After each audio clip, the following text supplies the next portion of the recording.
Hello, তোমরা কেমন আছো?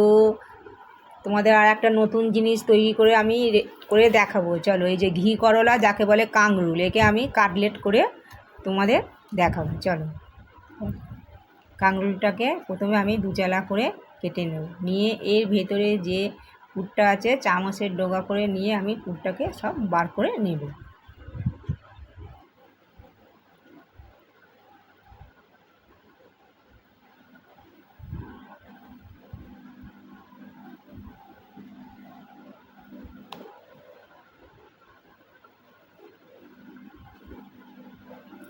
এই যে একটা একটা করে সব আমি এরকম বার করে নেব।